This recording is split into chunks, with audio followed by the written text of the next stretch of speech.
Assalamualaikum Ibu.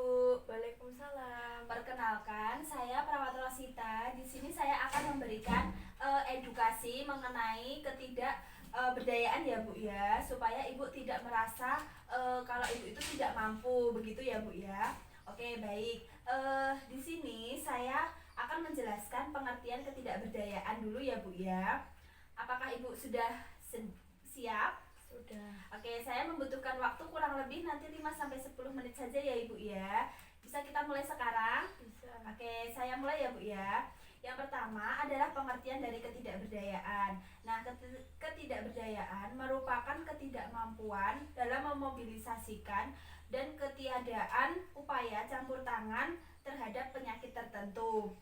Kemudian pengertian yang kedua ada ketidakberdayaan yang disebut powerlessness atau helplessness adalah keadaan ketika seseorang atau kelompok tertentu merasakan kurangnya kontrol pribadi atas situasi tertentu.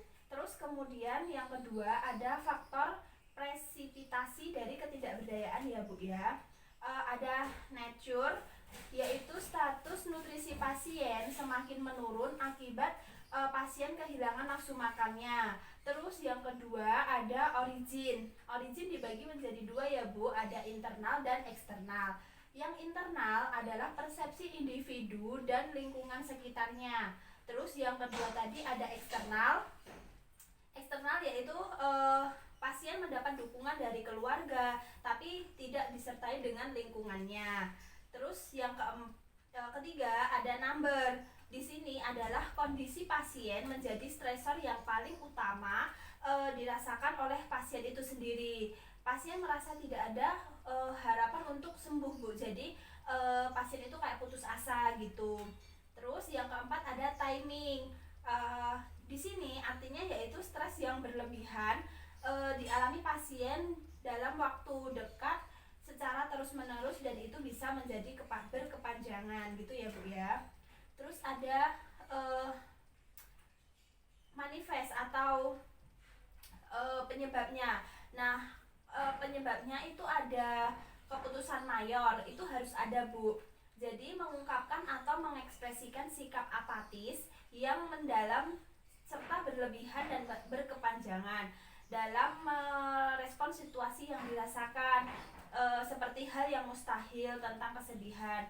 Contohnya misalkan gini Bu, masa depan saya terlihat suram, terus lebih baik saya menyerah karena keadaan semakin parah. Terus saya sadar saya tidak pernah bisa mendapatkan apa yang saya inginkan, kayak gitu, kayak intinya putus asa gitu ya Bu ya. Terus ada rentang respon emosional. Nah, rentangnya itu ada adaptif, kemudian menjadi maladaptif gitu ya Bu ya. Di sini ada respon reaksi supresi dan reaksi depresi.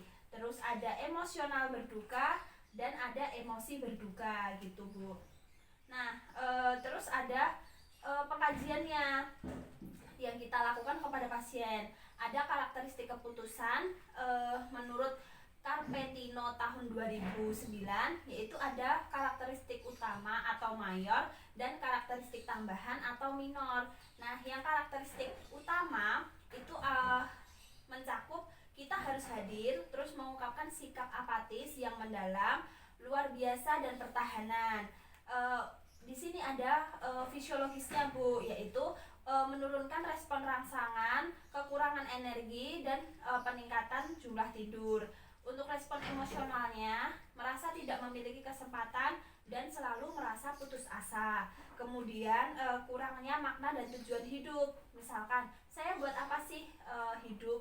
Gak ada tujuannya kayak gitu. Terus tidak berdaya, tidak mampu melakukan sesuatu. Terus ada respon kognitifnya, yaitu berpikiran untuk bunuh diri, kemudian putus asa dan tidak mampu mengenal sumber harapan.